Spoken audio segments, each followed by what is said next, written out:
오늘부터는 이제 사도행전 말씀 같이 나누려고 하는데요. 지난 6개월 정도는 누가복음 말씀 나눴죠. 그 후속편이 사도행전이니까 그 복음을 전한 그 예수님의 행적과 또 예수님의 사역이 어떻게 사도들에 의해서 계승되고 다시 전달되는지, 또 교회의 머리 대신 예수님의 그 뜻, 또 예수님의 그 사역이 어떻게 이제 교회가 설립되는 것으로 또 완성되어 가고 있는지, 그 이야기들을 좀 나누려고 합니다. 사도행전은 재밌는 책이에요. 약간 좀 아껴두는 책이기도 하고요. 그 안에 있는 스토리들이 정말 역동적이고 성령의 놀라우신 역사들이 많이 기록되어 있기 때문에 이 이야기는 그냥 쉽게 읽기만 해도 은혜가 되는 그런 말씀이에요. 그래서 제가 사도행전 말씀 나누는 동안에 여러분도 사도행전 말씀을 이제 꾸준히 한 3번 정도 읽겠다 생각하시고 계속 사도행전을 좀 읽으시면 어떨까 하는 생각 듭니다. 읽고 공부하면서 우리가 기억해야 될 게 있어요. 사도행전을 통해서 기억해야 될 거. 첫째는 복음이란 무엇인가. 사도행 읽으면서 이제 그거를 이제 여러분 찾아보셔야 돼요. 복음이란 무엇인가. 두 번째는 왜 하나님이 교회를 세우셨는가. 세 번째는 교회 일원인 우리는 무엇을 해야 될까. 요 세 가지예요. 복음이란 무엇인가. 하나님 왜 교회를 세우셨는가. 교회 일원인 우리는 무엇을 해야 될 것인가. 생각해야 돼요. 사도행전은 성령 행전이라고도 부르죠. 왜 그래요? 사도들의 행적을 기록한 것이지만 그 배후에 누가 있는 거예요? 성령님이 계신 거예요. 어디서 어디까지 갑니까? 사도행전은 예루살렘에서 시작해서 로마까지 가는데 가면서 뭐 한 거예요? 교회 세운 거예요. 누가요? 성령께서. 그러니까 예루살렘에서 시작된 그 교회가 나중에는 유대 땅으로, 사마리아 땅으로, 그리고 땅끝까지, 로마까지 교회가 이루어지는 장면이 잘 나타나는 거죠. 그래서 사도 행전이지만 성령 행전이다. 사람 일하는 것처럼 보이지만 그 배후에는 성령께서 일하신다 하는 것을 잘 보여주는 말씀이기도 합니다. 그래서 성령이 임하세요. 사도행전에 2장에 보면은 어디 임하세요? 예루살렘에. 또 8장에 보면은 거기에 사마리아에 임하세요. 성령께서 사마리아에. 10장에 보면 이방인에게 임하세요. 그래서 1장부터 8장까지는 우리가 아까 이제 1장 8절 읽었잖아요. 거기 보면 오직 성령이 너희에게 임하시며 너희가 권능을 받고 예루살렘과 온 유대와 사마리아와 땅끝까지, 그러니까 예루살렘과 온 유대와 사마리아와 땅끝까지로 내 증인이 되리라 하시니라. 그러니까 어디서부터 시작해요? 예루살렘에서부터. 그래서 1장부터 8장까지는 예루살렘에서의 전도예요. 주로 누가 하나요? 베드로. 그다음에 9장에서 12장까지는 유대에서의 전도예요. 근데 누가 회심해요? 9장에? 바울이 회심해요. 그래서 준비하죠. 그 다음에 13장부터는 마지막 장까지는 땅끝 전도예요. 땅끝으로 나가는 거예요. 그러니까 사도행전 1장 8절의 말씀이 어떻게 실현돼 가고 있는가 하는 것을 잘 보여주는 거죠. 그러니까 이게 사람이 하는 게 아니라고요. 이게 성령께서 하신 일이고 하나님이 하신 놀라운 역사가 사도행전에 잘 기록되어 있다 하는 것을 알 수 있죠. 누굴 통해서 하세요? 사람 통해서.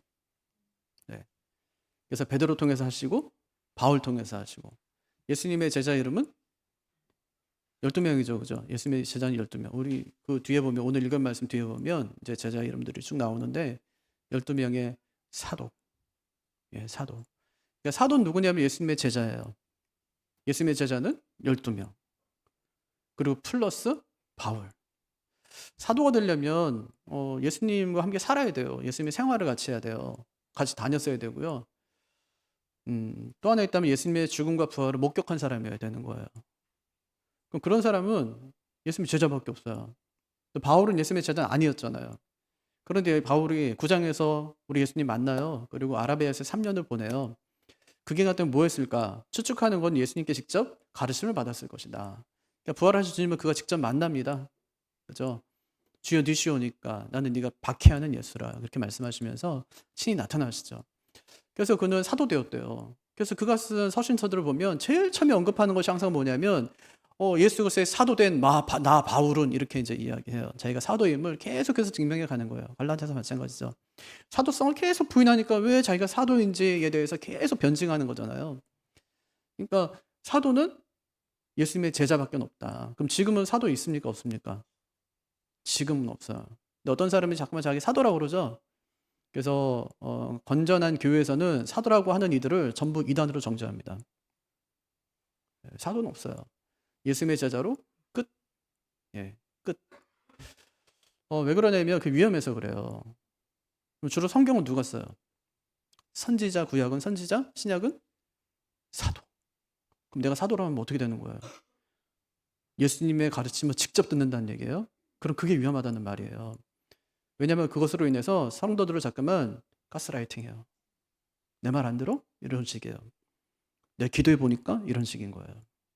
너 내가 기도해 보니까 이런데? 이렇게 자꾸만 자기 아래로 사람들을 다 모으려고 하는 거예요. 그럼 진짜 위험해지고 건강해지지 못해요. 그러면 교회 나왔는데 어떤 사람 무섭다. 이거는 뭐 이상한 거예요. 그죠? 목사님이 무섭다.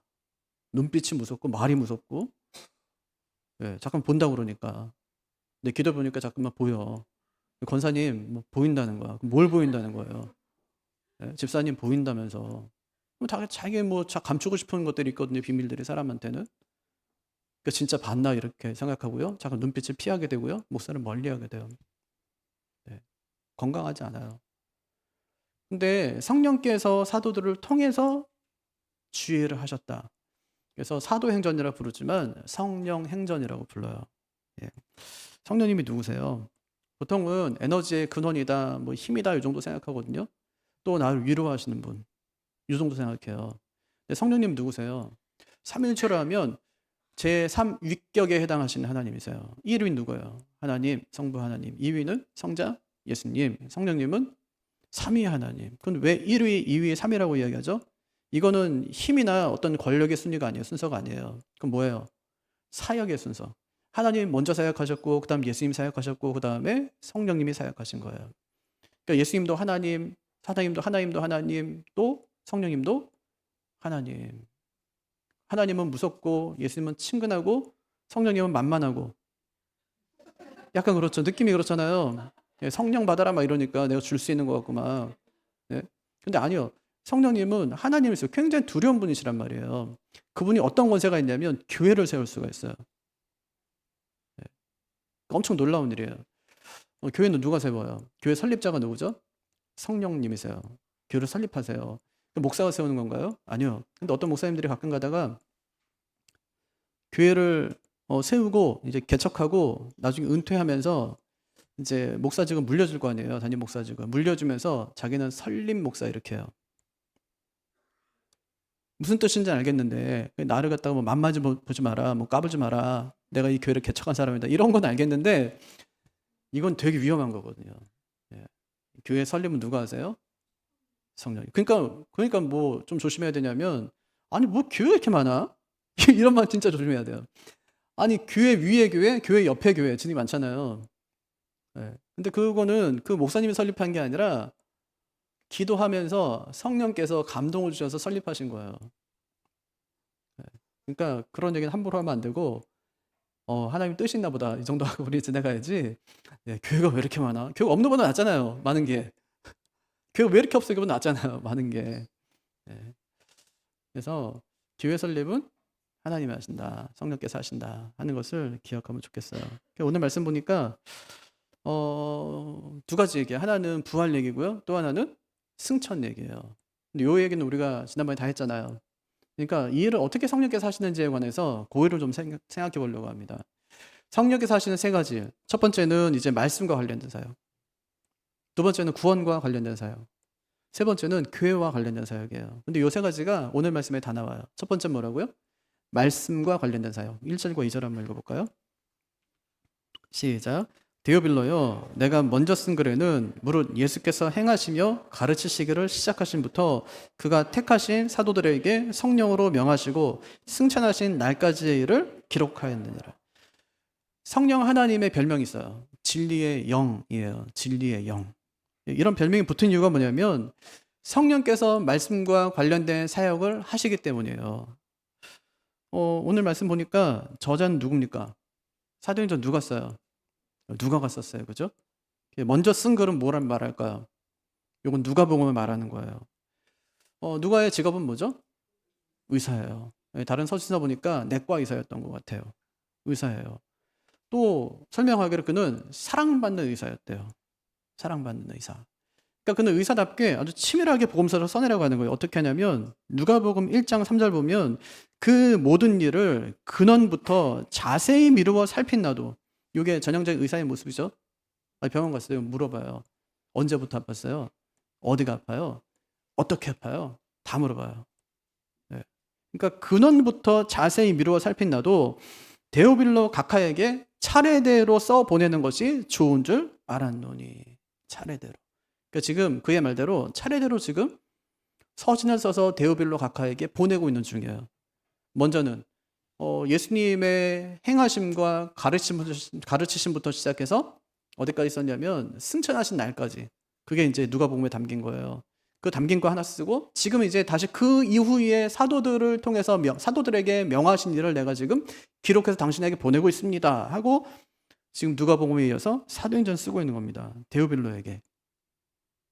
이 사람의 이름의 뜻이 하나님께 소중한 사람이에요. 하나님께 사랑을 받는 사람 이런 뜻이거든요. 실존 인물이냐 논란은 좀 있어요. 왜냐하면 역사에 기록되지 않기 때문에 등장하질 않아요. 하지만 그가 처음에 데오빌로 각하에게 보낸 걸 보니까 이거는 실존 인물이다 이렇게 보는 견해가 많습니다. 예, 그럼 어떤 사람이었을까? 아마 로마든지 어디에 고위 공직자였겠죠. 또 하나는 누가의 아주 좋은 후원자였는지도 모르겠어요. 예, 그에게 이제 편지를 보내는 겁니다. 뭘 기록했냐면 두 가지, 크게 두 가지. 하나는 예수님이 행하신 일. 예수님이 행하신 일. 예수님이 행하시고 가르치시고 승천하기까지의 일. 또 하나는 사도들에게 성령으로 명하신 일. 이 두 가지를 기록한 겁니다. 그 당시에 예수님에 대해서 글을 쓴 사람들이 진짜 많았어요. 예. 근데 그 글을 전부 이제 경전으로 받지 않은 이유가 뭘까요? 정경이 되려면 두 가지 기준에 충족해야 돼요. 하나는 누가 썼는지를 봐야 돼요. 또 하나는 어디서 읽혔는지. 누가 썼어요? 구약은 선지자, 신약은 대부분의 사도들. 어디서 읽힙니까? 회당 아니면은 성전에서 읽히는 거예요. 오랫동안 거기에 보관되는 거예요. 예. 이 두 가지 충족해야 돼요. 근데 예를 들면은 도마고 복음 같은 것도 있거든요. 근데 그건 영지주의 영향을 많이 받았어요. 그러니까 정경으로 인정할 수가 없는 거죠. 왜 성경이 하나님의 말씀일까요? 디모데후서 3장 16절, 베드로후서 1장 21절에 보면은 모든 성경이 하나님의 영감에 의해 주어졌기 때문이다. 그렇게 얘기합니다. 영감이 뭐냐면 하나님께서 성령께서 성경 기자들에게 끼치는 초자연적인 감화력을 말하는 거예요.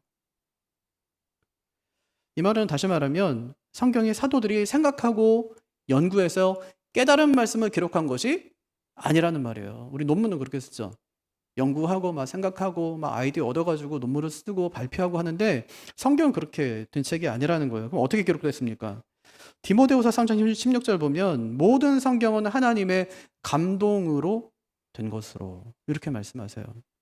원문에 보면 감동이란 단어가 하나님 플러스 감동받은 이 두 복합어로 되어 있어요. 그러니까 하나님에 의해 생기가 불어넣어졌다 이런 뜻이고요. 하나님이 숨을 불어넣으셨다 이런 뜻이에요. 마치 모처럼요. 하나님이 흙으로 아담 만들고 나서 그 코에다 생기를 후 하고 불어넣으신 것처럼. 예. 그렇게 하나님으로부터 주어졌다는 말이에요. 이것을 잘 보여주는 성경 구절이 베드로후서 1장 21절입니다. 예언은 언제든지 사람의 뜻으로 낸 것이 아니요 오직 성령의 감동하심을 받은 사람들이 하나님께 받아 말한 것입니다. 예. 그러니까 받은 사람들이 받아 말한 것이다. 그렇게 말씀하는 거예요. 그러니까 성경 어떻게 기록됐대요? 사람의 뜻에서 나온 것이 아니다. 성령의 감동으로 기록되었다. 누가도 이 사실 강조하거든요. 그러니까 자신이 먼저 쓴 그 누가복음이 사도들에게 성령으로 명하신 것이다. 이렇게 말해요. 그것을 기록했다는 거예요. 그는 사도가 아닌데요? 예수님의 제자가 아니잖아요. 예수님의 제자 아니거든요. 이방인이거든요. 그러니까 성경에 아주 유일하게 이방인이 성경을 기록해요. 그게 누가예요? 그는 사도가 아닌데 어떻게 기록했을까? 그는 바울 곁에서 늘 사역을 해요. 네, 바울과 함께 다니며 사역했었어요. 바울과 동역한 사람들이 참 많이 있었거든요. 하지만 끝까지 함께한 사람은 누가밖에 없어요. 바울이 거의 이제 죽을 때쯤 됐을 때 마지막으로 쓴 서신이 디모데전서, 디모데후서입니다. 거기 4장 10절, 11절 보면 이렇게 말해요. 데마는 이 세상을 사랑하여 나를 버리고 데살로니가로 갔고, 그레스게는 갈라디아로, 디도는 달마디아로 갔고, 누가만 나와 함께 있느니라. 예. 그러니까 누가는 바울한테 들은 거. 뭘 들었을까요? 예수님께서 이 땅에 계실 때 행하시고 가르치신 것. 그것을 시작으로 해서 예수님이 승천하신 날까지에 관한 기록. 또 하나가 있다면 사도들에게 명하신 것. 그것을 들었던 거예요. 그것을 기록합니다. 그럼 이 책은 누가의 책입니까? 누가의 책이 아니죠. 하나님의 감동으로 기록된 거예요. 그럼 받아 쓴 게 한 거냐? 그것도 아니에요. 성경을 보면 이제 저희가 신학교 가면은 이제 뭐 원문 강독하고 하는 시간이 있거든요. 베드로전서도 강독하고 후서도 강독하고 뭐 요한 1서, 2서 이런 것도 강독하는 시간이 있어요. 예, 뭐 로마서도 강독하면 우리 책을 보면은 어떤 사람은 왜 그런 거 있잖아요. 어력이 굉장히 풍성한 사람이 있고 어떤 사람은 풍성하지 않은 사람이 있어요. 대화를 하다 보면 어떤 사람은 2,000단어로 이야기하는 사람이 있는가 하면 5,000단어, 10,000단어로 이야기하는 사람이 있어요. 어력이 풍성한 사람이죠. 하나님께서 이렇게 저자의 지식이나 배경이나 문체를 사용해서 기록하게 하셨어요. 그럼 그때 성령께서 하신 일이 뭐냐? 저자가 용어와 표현을 선택함에 있어서 오류에 빠지지 않도록 하나님의 말씀만을 기록하게 하신 거예요. 그래서 누가가 먼저 쓴 글은 누구 글이에요? 이건 하나님의 말씀이에요. 예, 이것이 성령께서 하신 첫 번째 말씀을 기록하게 하신 거예요. 2000년 전에는 말씀과 관련된 사역으로 이 성경을 기록하게 하셨는데 지금은 그러면 말씀과 관련된 사역으로 주님께서 성령께서 무슨 일을 하실까요? 말씀을 깨닫게 하세요. 요한복음 14장 보면 예수님이 십자가 지는 얘기를 하세요. 그럼 이제 약간 좀 겁이 나잖아요. 그러니까 제자들한테 겁내지 마라, 걱정하지 마라 그래요. 내가 하늘로 올라가도 아무 염려하지 마라. 왜냐하면 성령께서 너희와 함께 하실 것이기 때문에 그분이 내가 가르쳐준 모든 말씀을 다 생각나게 하실 것이다. 깨닫게 하시는 거예요. 그러니까 성령께서는 우리가 하나님 말씀 읽을 때 그 의미를 깨닫게 하십니다. 이것은 마치 저자 직감과도 같아요. 네. 그러니까 우리가 성경 안 읽으니까 그렇지 읽기 시작하면 말씀을 통해서 성령의 음성을 들을 수 있습니다. 네. 성령님은 말씀을 기록하신 분이세요. 또 말씀을 깨닫게 하세요. 그러니까 우리가 성령님과 함께 해야 될 일이 있다면 말씀을 읽는 거예요. 예, 말씀 읽는 거예요. 내가 깨닫고 이해하려고 하는 것이 아니라 성령께서 말씀을 깨닫고 이해하게 도와달라고 의지하며 성경을 읽는 겁니다. 예, 그렇게 읽을 때 성령께서 깨닫게 하세요. 이것이 성령께서 말씀과 관련된 사역을 하신 일입니다. 그러니까 다른 음성에 막 귀를 기울이지 말고 성령과 함께 말씀에 집중하는 새해가 되시기를 바랍니다. 예, 말씀과 관련된 사역. 두 번째는 구원과 관련된 사역입니다. 4절과 5절 한번 읽어볼까요? 시작. 사도와 함께 모이사 그들에게 분부하여 이르시되 예루살렘을 떠나지 말고 내게서 들은 바 아버지께서 약속하신 것을 기다리라. 요한은 물로 세례를 베풀었으나 너희는 몇 날이 못 되어 성령으로 세례를 받으리라 하셨느니라. 함께 모이사 이 말은요. 함께 식사하다 이런 의미도 있어요. 그러니까 예수님이 부활하신 다음에 며칠 동안 계세요. 세상에.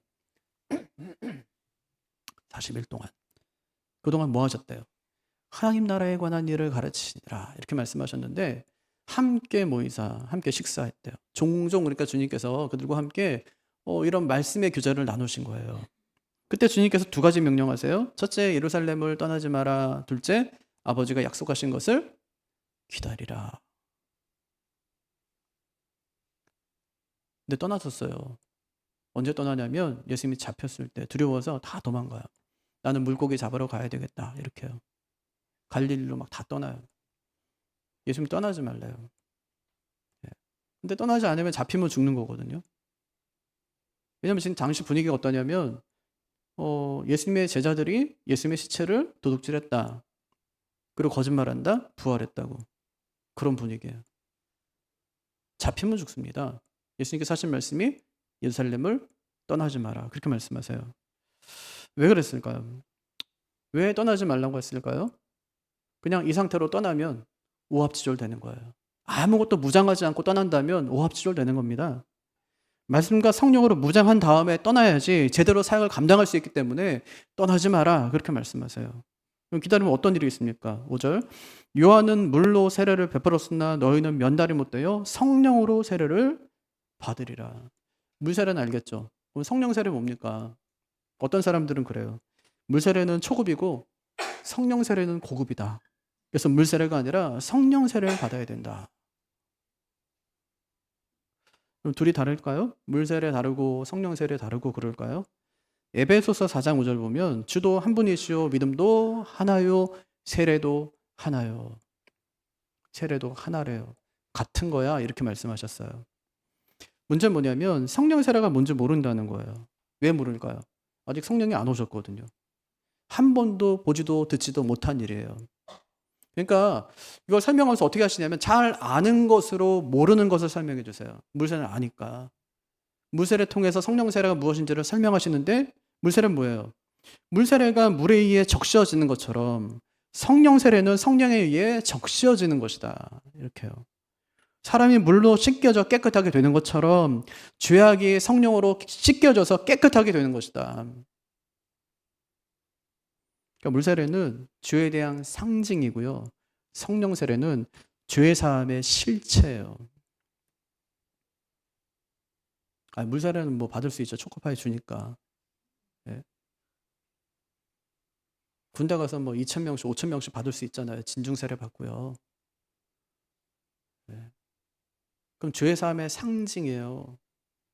진짜 죄 사함은 성령 세례, 성령의 내주하심을 통해서 일어난다는 것을 주님께서 말씀하시는 거예요. 이건 제자들도 경험하지 못한 거거든요. 근데 제자들 언제 경험하냐면 예루살렘에 머물러 있을 때 성령이 그들에게 강림하고 임재하실 때 그제서야 깨닫게 돼요. 성령께서 내 죄를 완전히 씻으셨고 주님께서 여태까지 말씀하셨던 것이 무엇인가 하는 것을 선명하게 그제서야 알게 됩니다. 그래서 머물러 있으면 성령으로 세례를 받으리라 하고 말씀하세요. 이게 이제 수동태거든요. 성령으로 세례를 받는 거예요. 우리가 노력해서 받는 게 아니라고요. 말씀에 순종해서 머물러 있으면 그에게 성령이 임하고 구원이 임한다고 말씀하는 겁니다. 이것이 구원의 원리예요. 여러분, 우리가 우리의 노력으로 우리가 구원받을 수 있습니까? 믿어보려고 애써갖고 여러분 믿어지신 거예요? 아니요. 그게 성령의 사역이라고요. 오늘 이 말씀 들으면서 성령께서 이미 내 안에 임하셨다는 사실이 깨달아지고 믿어진다면 그분들이 성령 세례를 받으신 분들이에요. 그것은 성령의 역사가 아니면 절대로 불가능한 일이기 때문에 그렇습니다. 성령이 아니면 아무도 예수를 주라고 할 수 없대요.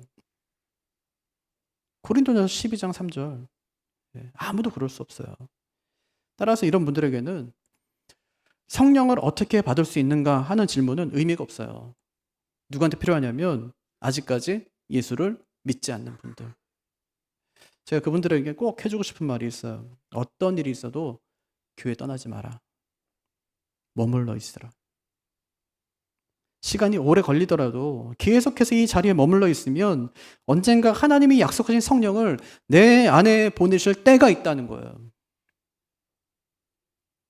이렇게 성령이 내주한 사람은 날마다 성령을 의식하며 그분의 음성에 귀를 기울이고 그분의 인도하심을 따라 성령 충만한 삶을 살아가야 됩니다.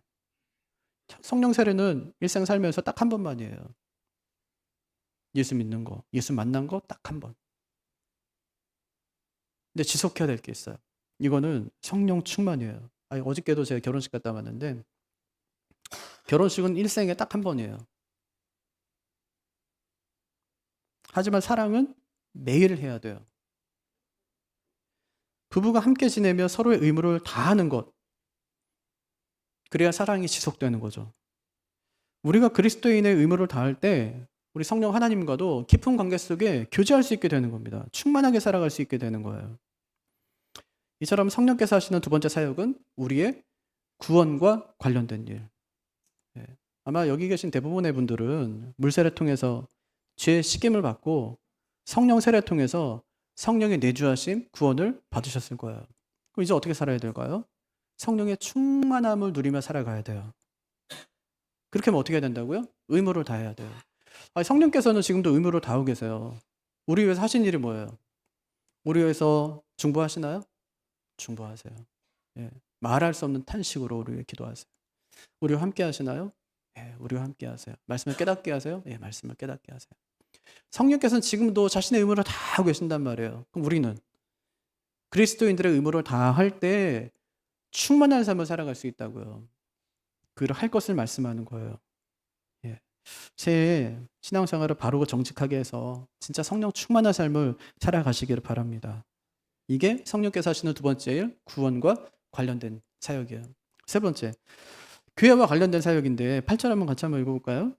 시작. 오직 성령이 너희에게 임하시면 너희가 권능을 받고 예루살렘과 온 유대와 사마리아와 땅끝까지 이르러 내 증인이 되리라 하시니라. 그럼 교회가 언제 시작되죠? 일반적으로 교회가 언제 시작됐다고 그래요? 출애굽 때. 무슨 교회요? 광야교회. 광야에서는 예배를 위해서 텐트를 만들었어요. 그 텐트를 가리켜서 성막이라고 부르죠. 예, 그 성막의 시작이 교회 시작으로 봐요. 근데 교회가 진짜 본격적으로 시작된 데가 언제냐?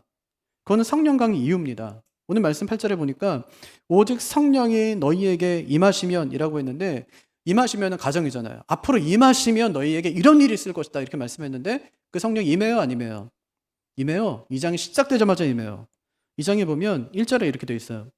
오순절 날이 이미 이름에 그들이 다 같이 한 곳에 모였더니 후련히 하늘로부터 급하고 강한 바람 같은 소리가 있어 그들이 앉은 온 집에 가득하며 마치 불의 혀처럼 갈라지는 것들이 그들에게 보여 각 사람 위에 하나씩 임하여 있더니 그들이 다 성령의 충만함을 받고 성령이 말하게 하심을 따라 다른 언어들로 말하기를 시작하니라. 이게 이제 교회가 시작되는 모습입니다. 예, 교회가 시작되는 모습. 그러니까 누가 시작하는 거예요? 성령이 임하면서 성령께서 교회를 시작하시는 거예요. 그러면 성령께서는 교회만 설립해놓고 사역을 끝내냐? 그렇진 않아요. 만약에 어떤 단체가 설립되고 더 이상 운영되지 않는다. 그럼 뭐라고 불러요? 유령단체. 예. 요즘도 유령법인, 위장단체 이런 것들이 있어요. 그들이 하는 일이 뭐냐? 이게 돈 세탁하는 거고요. 또 보이스피싱. 예. 문제를 일으켜요. 발각되면 없어지는 거예요. 근데 교회는 달라요. 그럼 어떤 단체가 2000년 동안 계속 지속되면서 지속적으로 성장하는 단체가 어디 있습니까? 지금 세상에. 그런 단체 없어요. 하지만 지금도 교회는 전 세계 곳곳에 막 세워져서 계속해서 성장해 가고 있습니다. 왜냐? 교회를 세우고 운영하시는 분이 성령님이시기 때문에. 이렇게 교회가 세워지고 운영되려면 또 다양한 사람들이 필요해요. 다양한 재능을 가진 사람들. 그들이 다양한 사역을 맡아서 감당해야 됩니다. 근데 그때 그들에게 특별한 재능을 주시고 직분을 감당할 능력을 주시는 분이 누구시냐? 그분이 성령님이세요. 그래서 8절에 성령이 임하시면 너희가 권능을 받는다라고 할 때 여기서의 권능은 두나미스, 힘, 능력을 뜻해요. 여기서 다이너마이트라는 단어가 나왔어요. 엄청난 폭발력을 갖는 거거든요. 그럼 이렇게 권능을 받는 사람들이 무슨 일을 해야 되냐? 첫 번째가 증인의 사명을 감당하는 겁니다. 증인이 누구냐면 법적인 일에 대해 확인해 주는 사람이에요. 증명해 주는 사람. 그럼 사도들은요. 뭐에 대한 증인이에요? 예수님의 삶, 죽음, 부활, 승천. 예. 그리고 확인해 주는 공식적인 책임이 그들에게 있었습니다. 바울이 그 책을 말하거든요. 나의 달려갈 길과 주 예수께 받은 사명 곧 하나님의 은혜의 복음 증언한 일을 마치려 하면 나의 생명조차 조금 더 귀하게 여기지 않는다. 그 일을 증언하는 거예요. 주 예수께 받은 사명이 뭐냐면 예수 그리스도의 복음인 거예요. 은혜의 복음. 그 복음을 증언하는 일을 마치려 하면 나의 생명조차 귀한 것으로 여기지 않는다.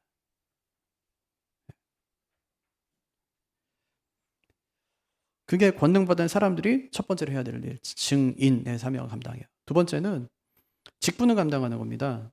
고린도전서 12장 4절부터 7절 보면 은사는 여러 가지나 성령은 같고 직분은 여러 가지나 주는 같으며 또 사역은 여러 가지나 모든 것을 모든 사람 가운데 이루시는 하나님은 같으니 각 사람에게 성령을 나타내심은 유익하게 하려 하심이라 이렇게 말해요.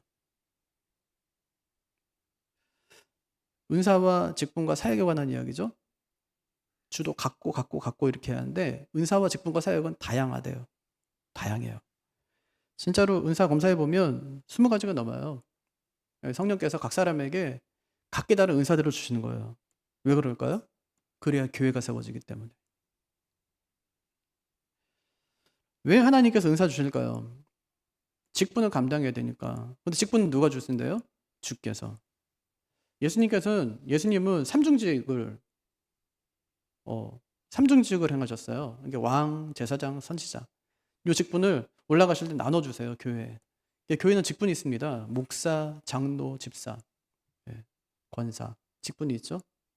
직분이 있는 거예요. 근데 직분을 감당하려니까 뭐가 필요하냐면 은사가 필요해요. 직분은 주님이 주시는데 은사는 성령께서 주시는 거예요. 그래서 은사는 항상 직분을 위해서 존재하는 겁니다. 은사가. 그래서 직분도 받고 은사도 받았어요. 그 다음에 필요한 것이 뭐예요? 사역이에요. 그 다음에 사역은요, 하나님께서 주세요. 그러니까 직분과 은사는 일하라고 주시는 겁니다. 일하지 않으면 필요가 없어요. 그러니까 은사와 직분과 사역의 관계를 정리하면 은사 위에 직분, 직분 위에 사역이에요. 그래서 은사는 직분 앞에 잠잠해요. 직분은 사역 앞에 잠잠한 거예요. 그러니까 일하지 않는 직분은, 또 직분 위에 존재하지 않는 은사는 필요 없어요. 항상 은사는 직분의 종로로 타는 거예요. 직분 역시 사역의 종로로 타는 거예요. 그래서 은사 위에 직분, 직분 위에 사역인 거예요. 항상 하나님께서 우리에게 그렇게 말씀하세요. 이처럼 성령이 임하고 권능을 받은 사람은 두 가지를 하는데, 첫째는 증인의 사역, 두 번째는 직분을 감당하는 거. 이렇게 하려면 어떻게 해야 되냐? 성령 인도하심을 따라 살아가야 돼요.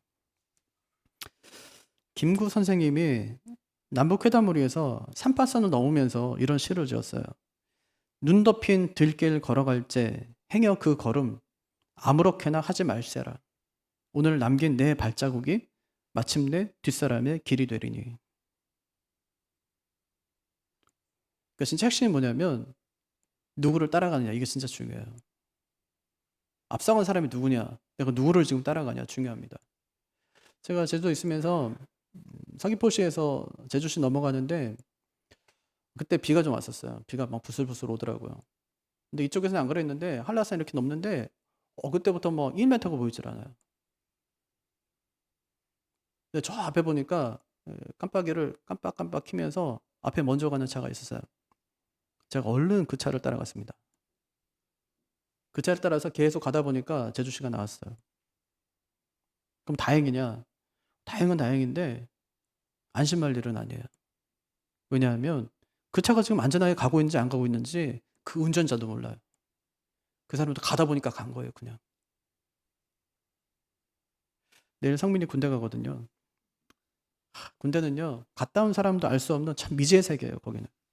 겉으로는 괜찮아요.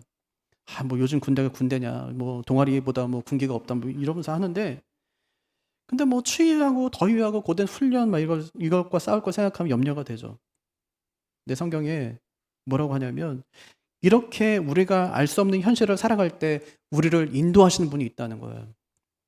그분이 누구시냐? 그분이 성령 하나님이시다. 그래서 갈라디아서 5장에 보면 성령을 따라 행하라, 성령이 인도하시는 바가 되면, 우리가 성령으로 살면, 이런 말씀이 계속 나와요. 어떻게 된단 말이냐? 성령의 열매를 저절로 맺게 된다. 어떻게 하면요? 성령을 따라 성령이 인도하시는 대로 성령으로 살면 우리의 삶은 저절로 된다, 이렇게 말씀하는 거예요. 저절로 열매 맺는데요. 이것이 증인의 사명을 감당하고 직분을 감당할 때 잊지 말아야 될 거예요. 내 힘으로 하는 거 아니다. 성령의 은혜로 된다. 성령께서는 이렇게 교회와 관련된 사역을 하세요. 말씀을 정리하겠습니다. 오늘 말씀의 제목은 성령과 함께. 다음 주에는 좀 기대가 되죠? 뭘 할 건가? 말씀과 함께인가? 네. 3가지 말씀드렸어요. 첫째는 말씀과 관련된 사역. 2가지 하셨대요. 하나는 말씀을 기록하시고, 두 번째는 말씀을 깨닫게 하세요. 두 번째는 우리의 구원과 관련된 사역을 성령께서 하세요. 성령을 보내겠다, 이 말은 뭐냐면요, 내가 구원하겠다, 그런 뜻이에요. 구원받은 사람은 어떻게 살아가야 돼요? 성령 충만한 삶을 살아가야 돼요. 구원받았으니 끝이 아니라 성령 충만을 위해서 내 의무를 다해가는 거예요. 다하려고 할 때 성령께서 또 도와주세요. 구원과 관련된 사역. 세 번째는 교회와 관련된 사역을 하세요. 첫째는 증인의 사역을 감당해야 돼요. 두 번째는 직분을 잘 감당해야 돼요. 감당하려고 하면 성령께서 우리와 함께 하시기 때문에 도와주신다 하는 거 기억하고, 성령과 함께 날아오르는 그런 새해, 복된 새해가 되시기를 주님의 이름으로 축복합니다. 자리에서